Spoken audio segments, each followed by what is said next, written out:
I cannot tell you how stressed and busy I've been with the plot, work, uni, the new kitchen. It has absolutely knocked me over, honestly. But today I've come over, there's been a few changes on the plot which I want to show you about, but first I want to water the plot because I haven't been over for about 3 days. I have massively neglected the plot because I just haven't had the time, and I'm sure you get like that as well on your plots and your garden. You just think, I can only do so much. But today let's quickly get the plot watered over because it really needs a good water, and then I'll get back to you and tell you exactly what I've been doing.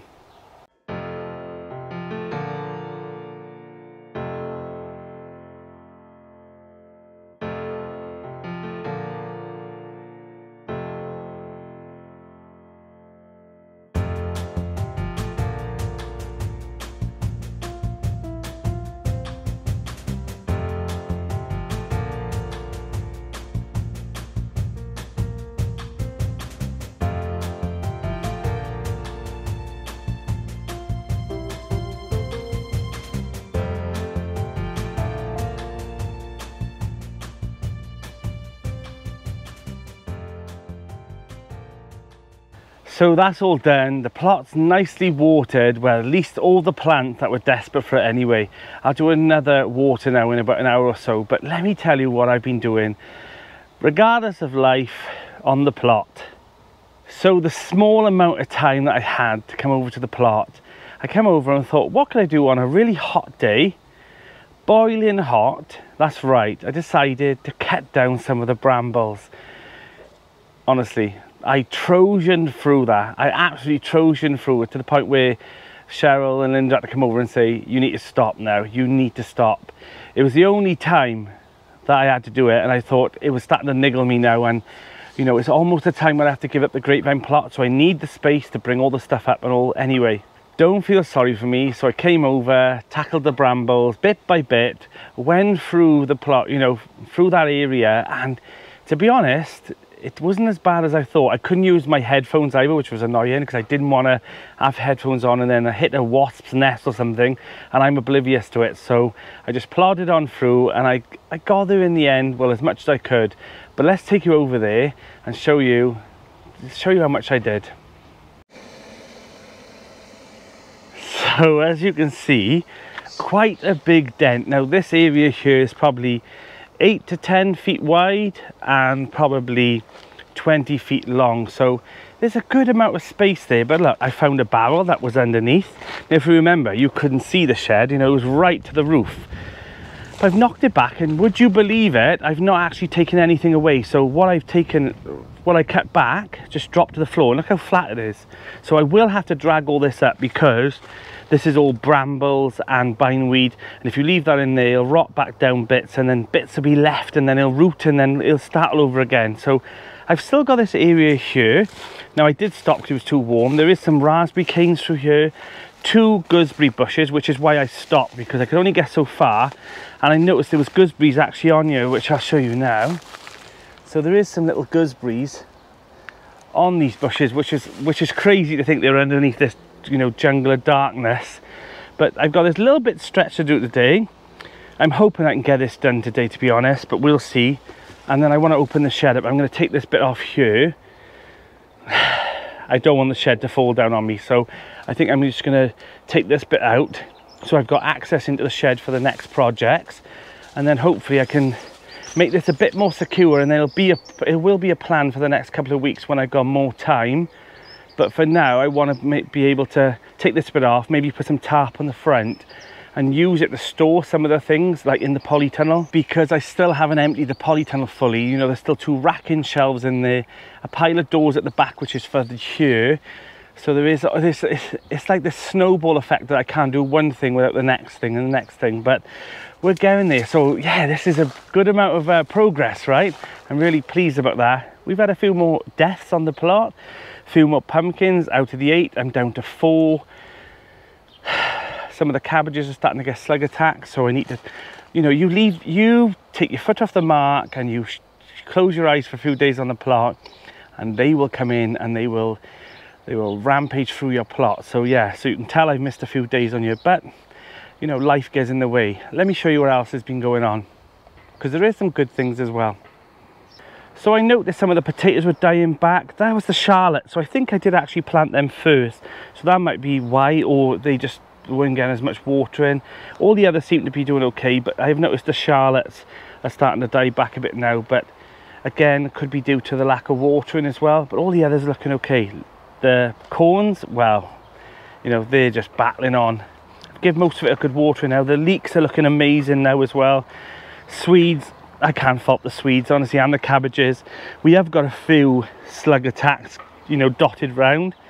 So, yeah, I'm going to have to either come over in the night time and, you know, grab them, or put some more of the slug attack down, because I did only manage to put a little bit on. I think it was this bed here, and then I had to shoot off. But the beans are looking great. They're almost at the top now, and they won't be long before they'll start bushing out. And I've managed to do one big trellis full of white, and this is mostly red, but there is a few whites in there from the Greek Gigantes, obviously. But yeah, here the collies are looking okay. Broccolis, I've obviously taken the heads off now, and I'm just hoping for some side shoots. I was given some strawberry plants, but they are sulking like hell. They might come back, but you know, they were free plants, but we shall see. We shall see about those. I've got some beans on here, which I'm really happy about. These are the Pongo beans. I'm going to keep some for seed, but I'm also going to harvest some today. But overall, it's not too bad. It's not too bad at all. I cannot moan. The fig and olive plot, again, still needs to have a pile of work done on there, you know, taking things away and putting it all away. But it's that snowball effect I was talking about. So once this shed is done, that'll take the pressure off, because I can empty my shed, empty my polytunnel. But I can't do that because the brambles are in the way. Calm down. Now, I'm going to warn you that this video is probably going to be a mismatch of everything. I don't know. Oh, also, the new filters for the IBC, which I'm going to do now, and also the Gooseneck fitment that I talked about last week's video, I think. What do I look like with this like this? Hang on. That's better. God, who do I think I was? Who do I think I was? Do I mean Mario? Right, I'm gonna fit those up now. Let's go over and I'll show you the Gooseneck fitment. Let's get that done. So at least that's done, so that there is collecting some rainwater in between when we get a little bit of rain. So yeah, let's go do that. Let's go do some jobs. Look what I have just noticed on the fig and olive plot. Now, if you've been watching the fig and olive plot from start to where we are now, you'll know that there is a little bit of a nemesis that I've got on this plot, and I thought they'd gone. No, the mole is back. I'm not going to let it ruin my day. I'm not going to let it ruin my day. Okay, so I've got the Gooseneck fitment, so I need to build that quickly. So all the fitments are here. Now the idea was that I couldn't put a watering can down on my IBC. I needed it down lower because of obviously the greenhouse guttering, which I fitted last week. So I needed a solution, and I've come up with this. So all the fitments are in here. Let's build it and let's add it. Right. Now I don't think this is going to be a massive issue to build. So I'm hoping that if I can do it, so can you.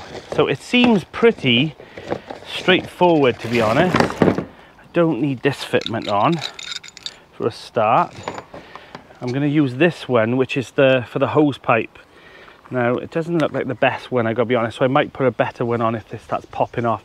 Now you've got to watch with these as well, because you buy the cheap hose, you know, fitments, thinking, oh, you know, I'll save a bit of money, and in the end, in the long run, you end up buying the better ones anyway. So invest in them as well, because yeah, they tend to pop off. And I want to show you those in a bit as well, because a company sent me some products I've got a good month or so ago now, and I've been trialing them out, and I must say, godsend. I'll show you them in a minute. They're called Quick Hose, and they fit over the hose pipes rather than just, I'll show you in a minute. I don't want to get off on a tangent from what I'm doing. Now, typical me, don't read the instructions. And I've had a few comments saying, oh, that's the same as my husband, he never looks at the instructions either. Maybe it's a man thing. Pop in the comments if your husband does this as well. But we always seem to think that we know best, and we don't. Let's put some of this plumber's tape on, because I don't want it to leak. It's the last thing I want. Now the idea is that this goes onto your IBC at the bottom, and then you've got a 3/4 fitment that screws on. Maybe I'll put some plumber's tape on there. I'll get back to you now.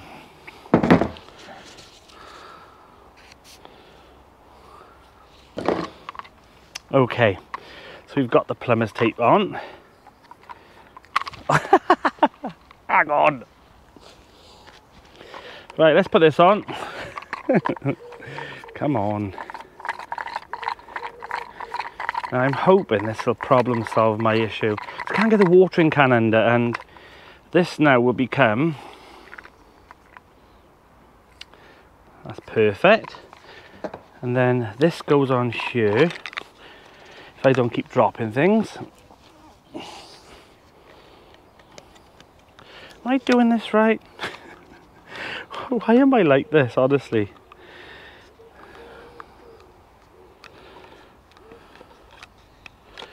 Maybe that don't go on.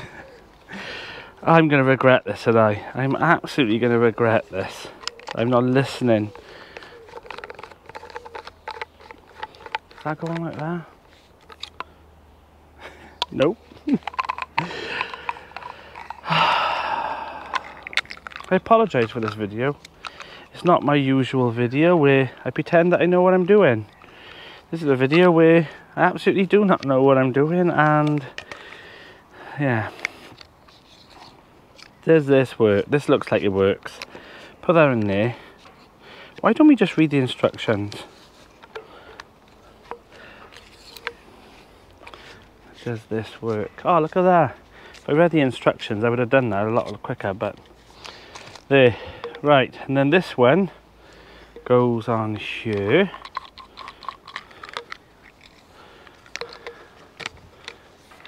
Like so. Oh, honest to God, I'm sorry about this video this week, honestly. It's worse than my usual videos. So it looks a bit like looks like I'm going to fit this onto a submarine. Like so. Do you know what I mean?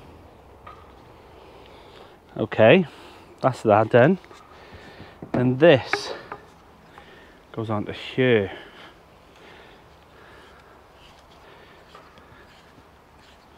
Like so.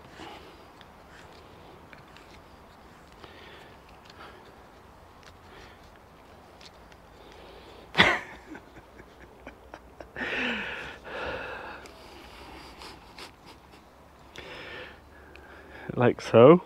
There. Okay, so this is what I've got so far. This now screws on to the bottom, and then yeah, and then this then will give me a bit more leeway. Now if this isn't long enough, I might have to buy some more of this pipe to bring it up a little bit more. So I'm hoping this is the case, and then I want to show you what I've got for the top. So let's put that on. Right, so let's take this one off.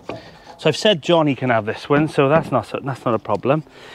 Then this one needs to screw on. So basically everything I just put back together. So if you do this, fit it on the blooming thing. Oh, I make it a blooming job and a half of this, and I. So learn from me, build it when it's on there. Because now I've got to take it all apart. See, if I've read the instructions, this wouldn't have been a problem, would it? Here we go. So if I open this valve now,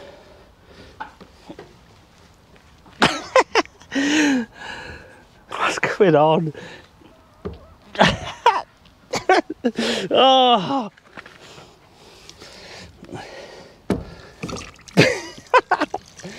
Right, like so. There we go, job done. Right, next job.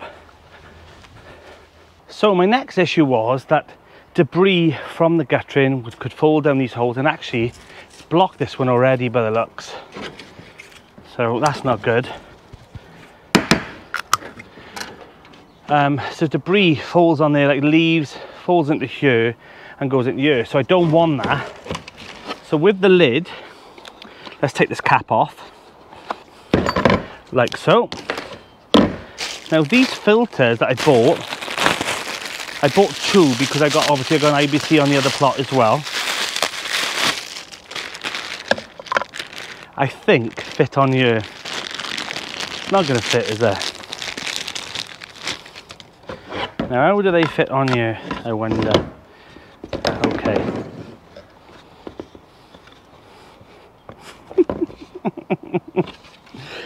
Oh, Danny. I'll be right back. Okay, so that's come off easier than I thought. Right, so I'm going to unscrew this. And now it gives me like a hole in the cap. Now this, I thought I can thread through here, like so. And now the water can go through here, and then these I can just take off and catch all the debris. So that's the plan. Let's have a go. There we go. So I will cut these hoses now so that they fit. You know, you don't want the water coming up and then trying to get over. So I'll try and make them as flush as I can. But yeah, so then the idea is that these get caught up with leaves. I can just take these off and yeah, empty all the leaves out, so I won't be getting any more rubbish inside the tank. That's the last thing you want, is for it to all block up down here. Right, let's get back to the other plot. Actually, before I forget, I'm going to head down to Johnny's plot. Remember I did his polytunnel with a few other plot holders a couple of weeks ago? I promised that he can have this tap. So let's pop down there and then put this on this tank, and I'll show you his polytunnel. Actually, we'll have a little nose around. Told you this video is going to be all over the place today. Right, let's get down there now and I'll show you. Johnny's polytunnel is amazing. I'm desperate for putting material in.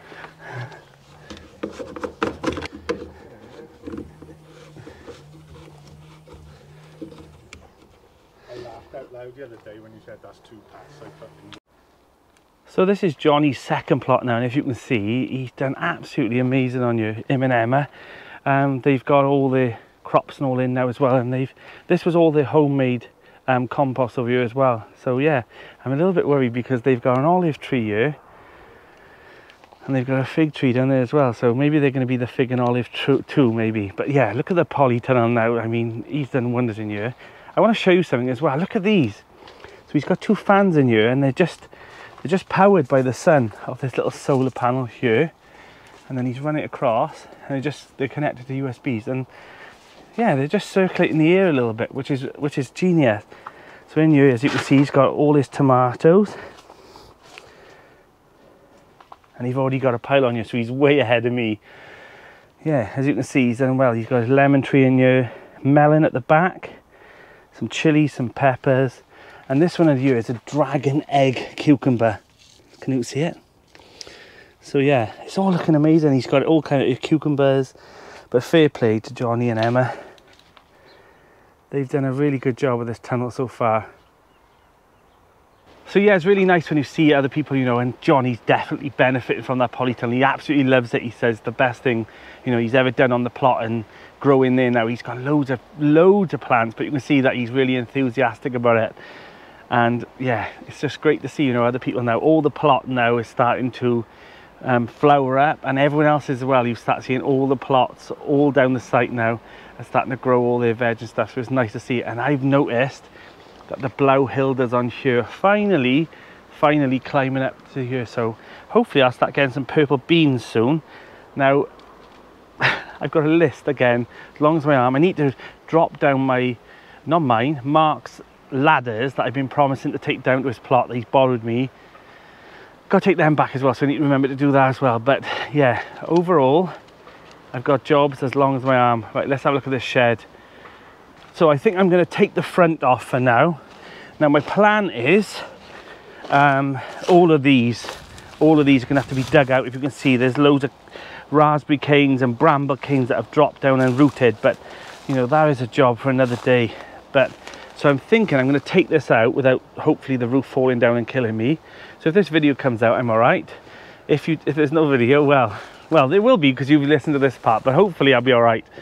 So the plan is I'm going to take this bit out here so I can just have access to the shed from here.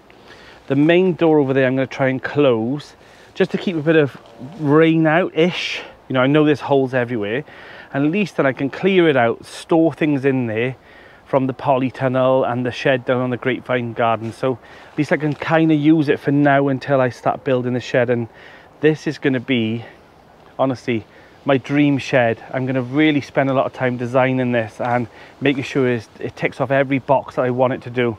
Right, so let's get this front off. Wish me luck.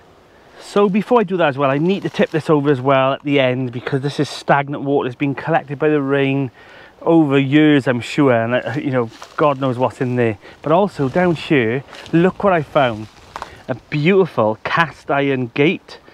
So I'm really happy about that. So I'm hoping that at some point I can use this on the plot, maybe for some fencing or something. But yeah, nice little find underneath all those brambles. Right, let's get this done.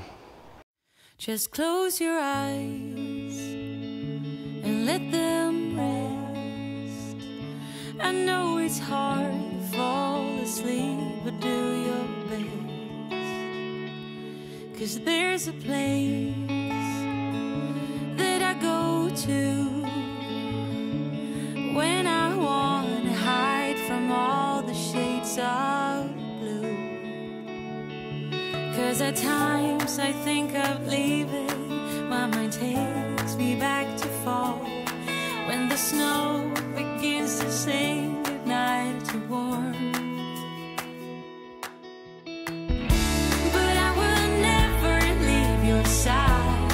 You're the reason to my pride. Never wither and runs dry, and your roses are my guides. Goodbye, my friend.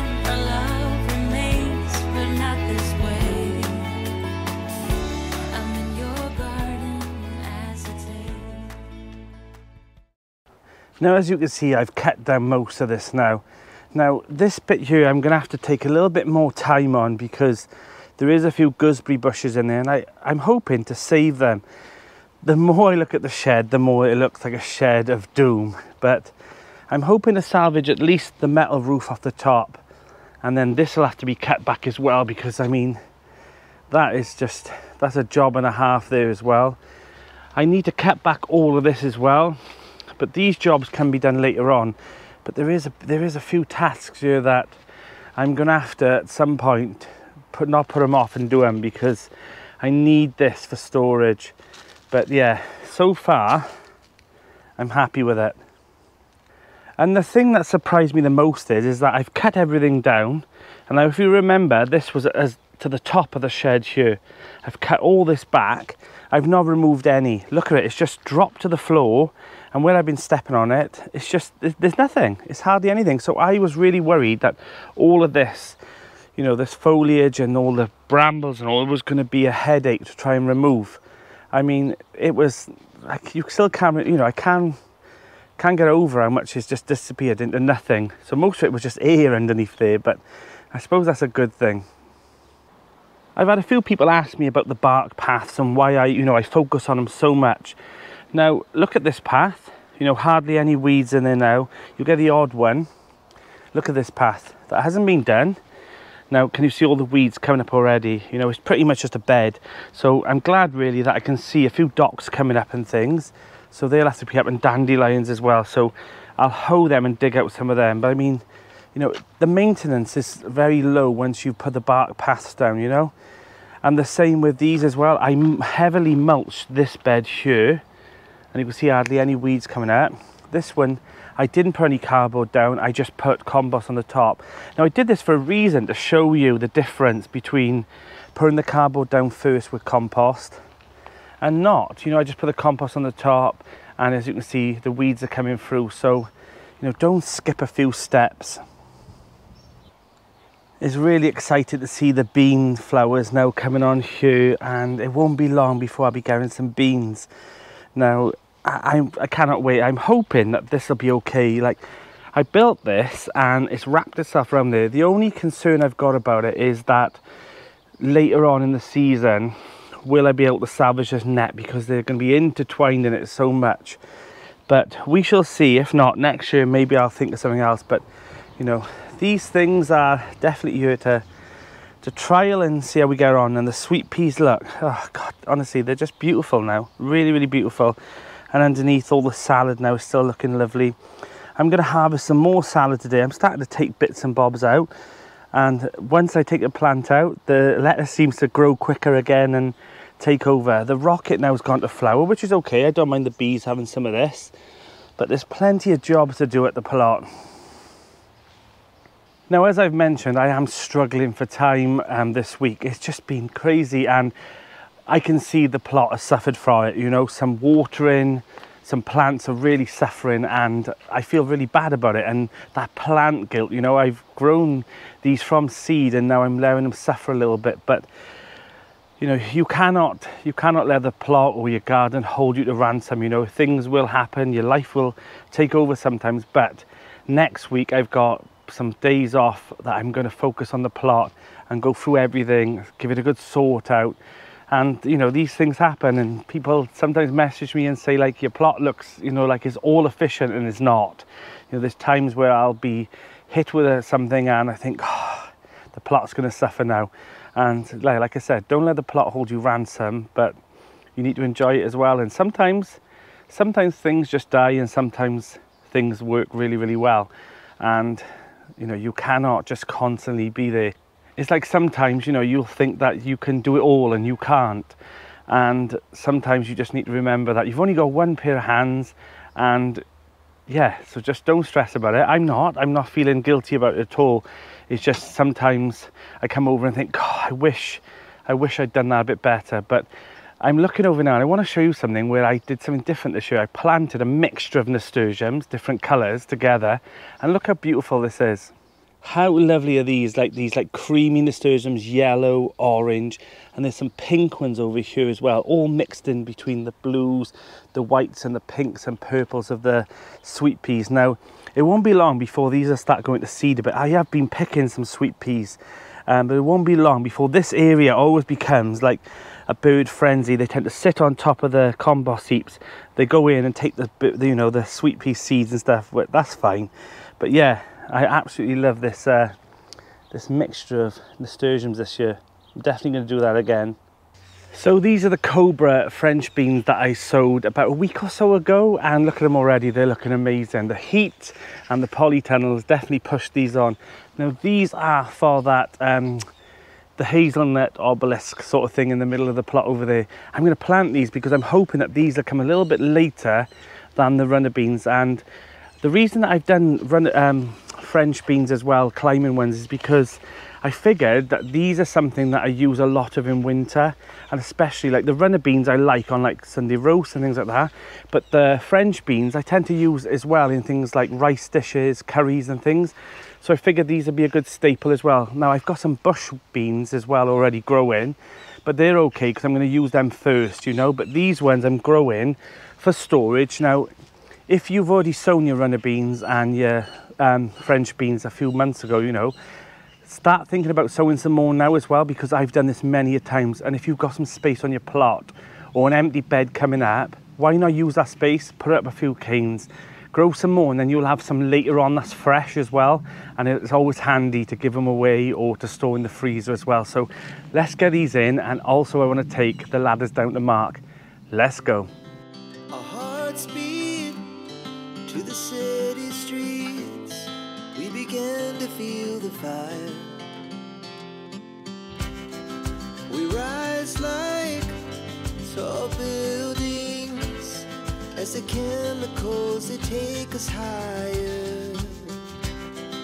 The night's young, and it's just begun as she puts her hand in mine. So one thing I have noticed as well, the nasturtiums which I planted near the beans. Now I do this for a few reasons, but one of the reasons is to attract the pest to them rather than they attack your beans. That's the last thing you want. But let me show you what happens when you put nasturtiums near them. It's a good thing because they're not attacking your bean leaves and the bean flower heads and things. But let me show you what happens at the back of your nasturtium. So around about now it's getting warmer. Check the back of your nasturtium and things like that you're planting around, because let me show you what's lurking in the bushes. So you'll come down and then you'll turn over and look, aphids. Now the easiest thing to do is just to take this off and get rid of it. So I'll put this in a bag and I'll take this home and yeah, get rid of them. But look, aphids, they're everywhere now, infestation. So you know, you're not going to get rid of them all, but ideally you want to be getting rid of some of these, because look, they'll soon be attacking your plants. So considering it's been a really warm day today, I've still ticked off a few jobs.